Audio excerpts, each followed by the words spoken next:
kamu bertanggung jawab harus menafkahi anak istrimu.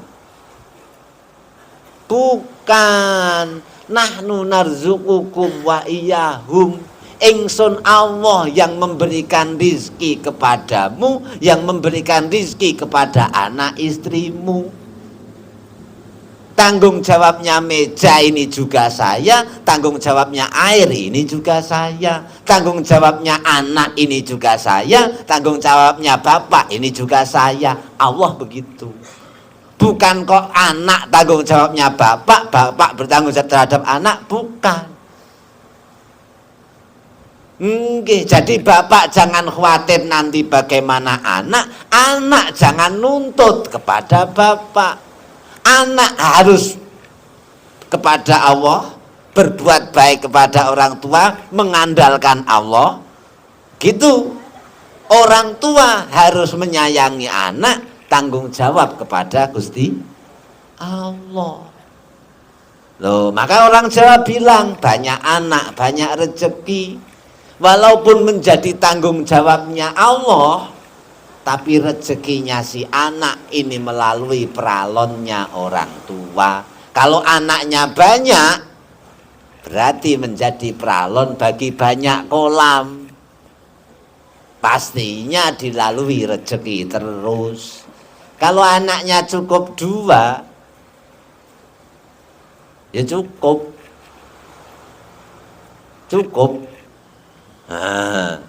Ya cukup secukupnya. Nggih.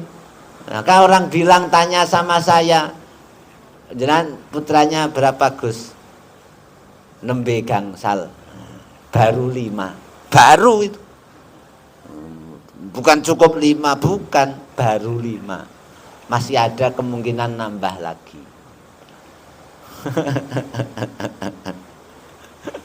Loh nanti bagaimana? Loh kan bapaknya 15 ya anaknya 10 kan sedengan kan begitu.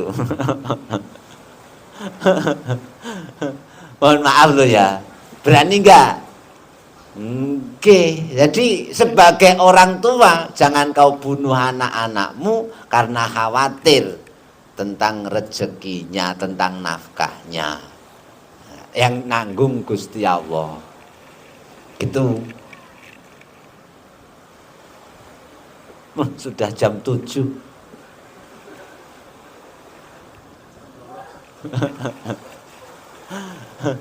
Allahu Akbar.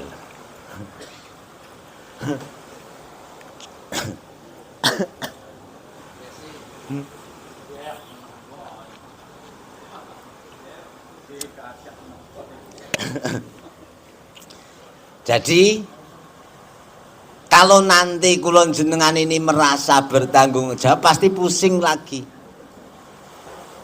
Bantah illallah.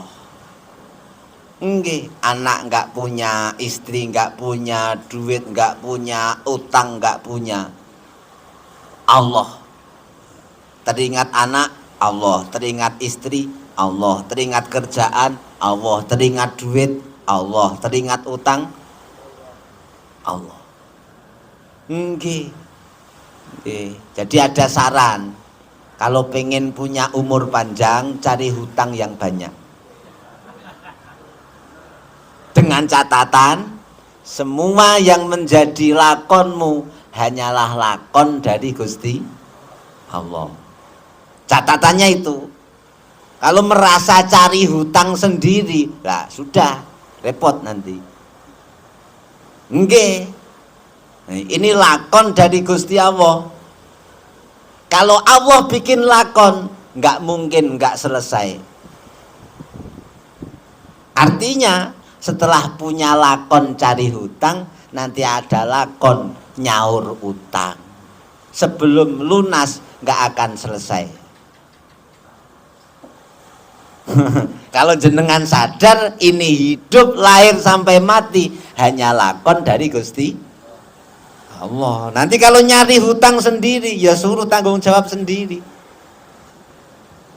Walah Gusti, kok saya dilakonkan jadi punya hutang? Terserah jenengan Gusti, bagaimana nyari hutangnya? Ya gitu. Nggih.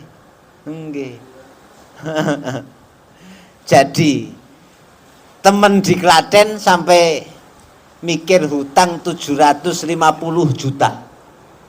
Nggih. Di 5 bank. Pas punya hutang 750 juta, semua usahanya kolab. Punya ternak puyuh, ketendang angin puyuh. Iya.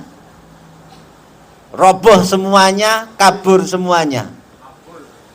Punya tower internet roboh. Punya sewa komputer, beralihnya dari komputer ke dana bos dan internet gratis itu, akhirnya komputer nggak kepakai. Habis semuanya, masih hutangnya. Habis semua usahanya, masih hutangnya. Akhirnya bingung, bagaimana ini. Pergi ke Nusa Tenggara sana. Katanya di sana cari duit mudah. Cari modal lagi, berangkat ke sana, nambah hutangnya. Mau usaha di Kalimantan, berangkat ke Kalimantan, cari hutangan, cari modal, berangkat ke Kalimantan, tambah hutangnya. Nggak berhasil. Akhirnya pulang telek-telek, sudah sakit separuh. Badannya yang separuh sudah sakit-sakit. Untungnya punya orang tua, nggak dipanggil, nggak pas jadwal ngaji, orang tua datang. Sampun Pak, sampun, sudah. Sing utang Allah, sing nyarutang Allah, tinggal turu beres. Berani nggak jenengan? Debt kolektor datang, ya bangun tidur ditemuin, sudah beres. Diajar, monggo. Mati terserah. Mati mah nggak jadi lunas hutangnya. Bisa diterima. Itulah pasrah seperti itu. Bukan kemudian mentang-mentang tadi, bukan. Monggo kersa Gusti Allah. Lah yang mau enjoy seperti itu enggak mau. Dikasih cara yang enjoy itu milih mumet. Kebanyakan orang itu milih mumet. Disuruh santai, loh nanti bagaimana? Loh, ini bocah ini gimana sih, wong disuruh diem aja kok. Malah justru di situ nanti jenengan tahu bagaimana Allah itu menyelesaikannya. Akhirnya setelah didatengin orang tua, ya sudah cukup. Ilallah, Allah, ya sudah. Datang tagihan, lemparaken mong, nggak mau nengokin. Lempar di atas lemari. Datang tagihan, tengok di atas lemari. Setelah 2 bulan, 3 bulan, iseng-iseng dikasih tagihan, ditengok. Kok berkurang ini pokok? Siapa yang ngasih? Akhirnya tagihan-tagihan yang kemarin dibuka lagi. Loh, setiap bulan berkurang tagihannya. Padahal dia di rumah. Loh, seperti itu percaya enggak? Terserah. Maka kalau jenengan pengen bukti, coba dulu istiqomah minimal 40 hari sampai 100 hari. Baru jenengan tahu rasanya, tahu bedanya. Itu loh, sesuai dengan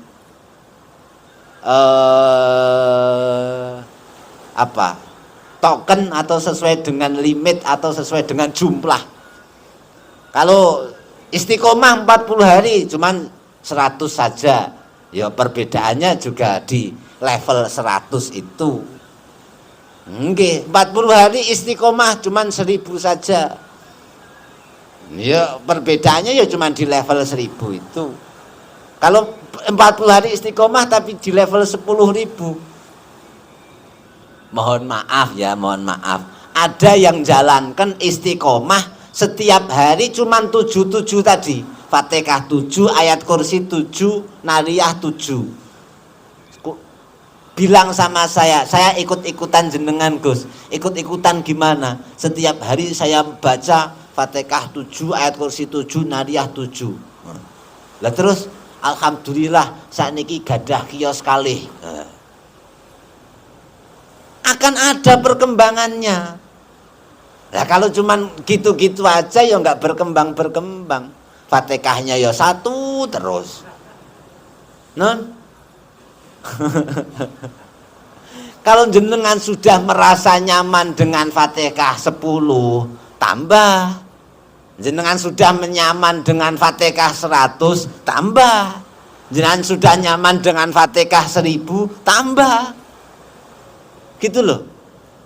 Nanti ya wes diukur, sudah cukup saya sehari Fatihah 3000 saja. Oh gitu. Wah itu sudah ngebut sekali dan sudah nyalipin banyak orang nanti. Orang-orang lama itu kesalip jenengan semua. Percaya. Kalau jenengan berani 3000 Fatihah setiap hari, 10.000 la ilaha illallah setiap hari, jenengan nyalipin orang-orang lama, termasuk saya. Monggo dipersilahkan. Nanti kalau rumongso tersalib, biar menjadi istiqomah, menjadi semangat lagi nginjak gasnya. Gitu loh. Dikasih jalan, duduk di tempat, nggak jalan-jalan. Ya nyampe kemana jenengan? Nah, dikasih toreko, dikasih jalan, cuman nggak jalan-jalan. Non, gimana? Ya nggak nyampe kemana-mana. Orang dikasih jalan nggak jalan-jalan. Loh, bisa ya? Nah, Allah yang memberi rezeki, yang menanggung kulon jenengan semua dan anak-anak kita semuanya. Tidak perlu khawatir tentang semua urusan dunia. Allah sudah mengatur semuanya. Yang penting kita tahu kita kaya, kita berani bermimpi besar. Kenapa kita nggak mau bermimpi besar, bahkan nggak berani? Ya karena nggak punya duit. Kalau punya duit, punya wirid, bermimpi besar itu hal biasa. Maka ya nggak pernah ada duit di kantongnya, tapi pondoknya sudah jadi 5 dan setiap tempat sudah miliaran. Gitu. Jadi kekayaannya tidak diperlihatkan sebagai tunai atau cash. Yang tahu hanya dia, karena sudah pegang ATM, naik mobil bagus, tetap pakai katok kolor. Jadi nggak terlihat sebagai orang kaya. Itulah beliau.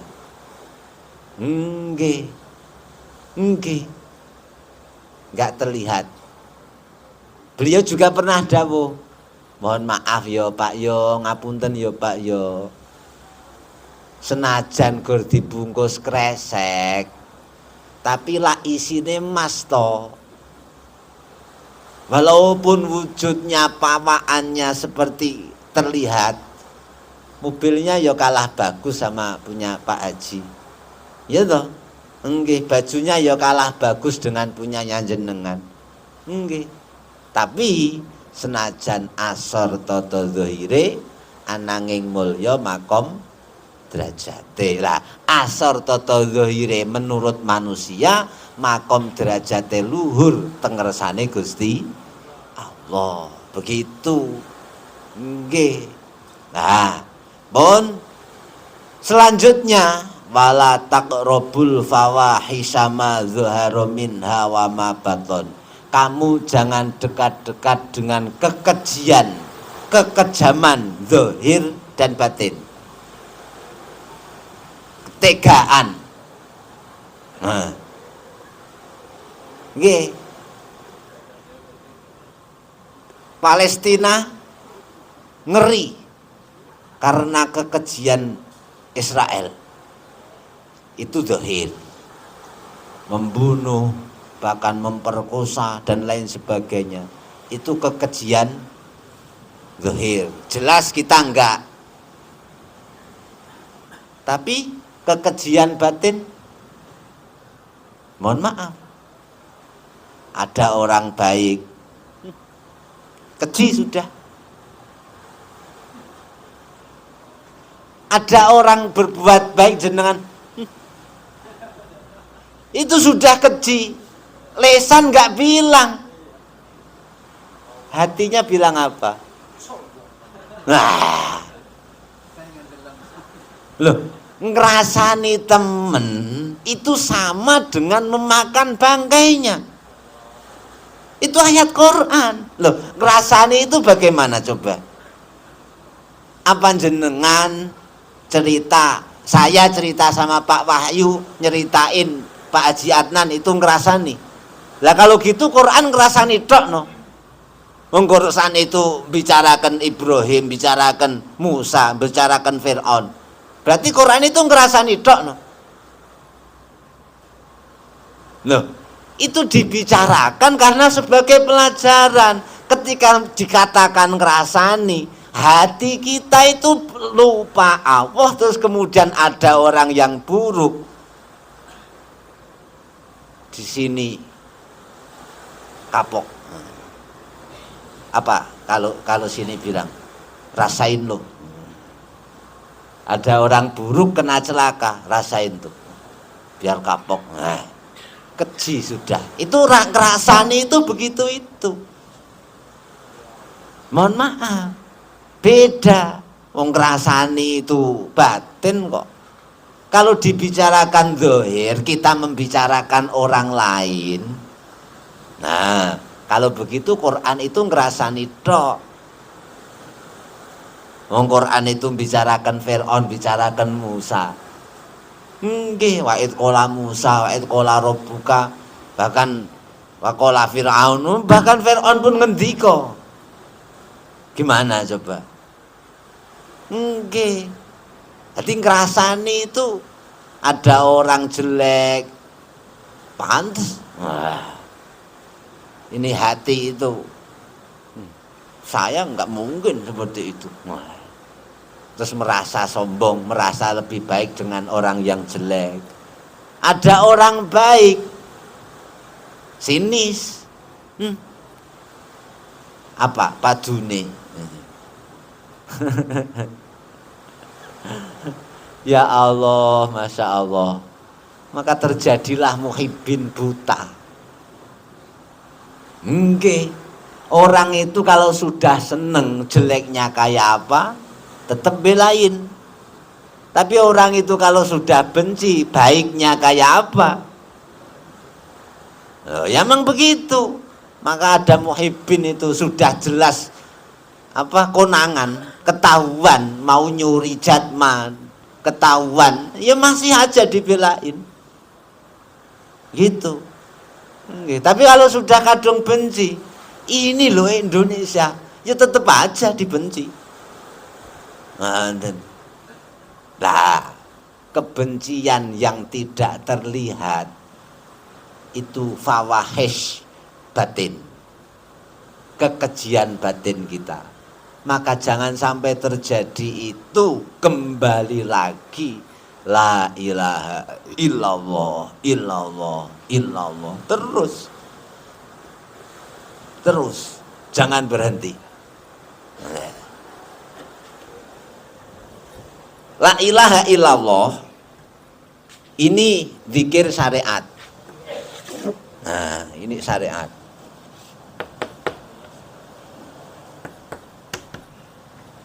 Illallah tok, ini semuanya.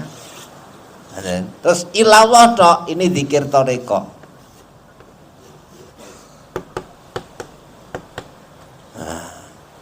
Allah tok, ini zikir hakikat.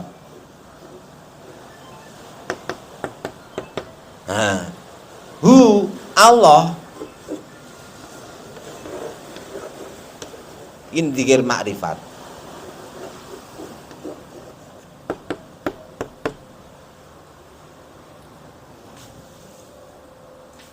Maka semua ini harus jenengan rawat.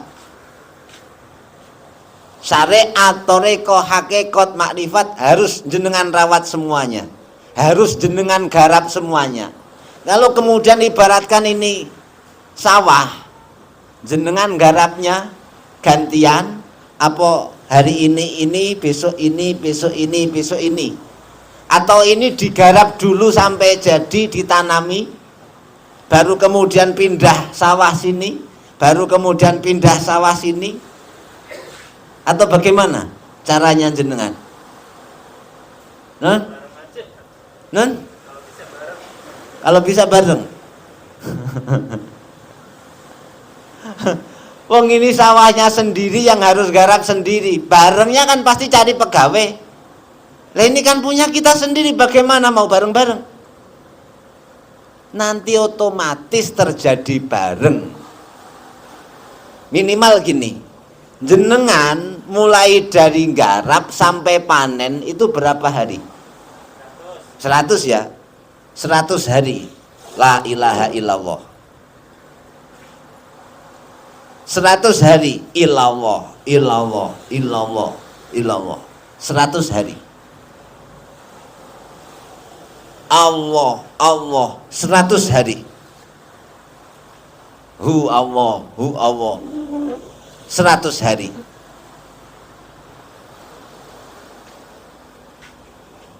Nanti terjadi bareng kegarap semuanya.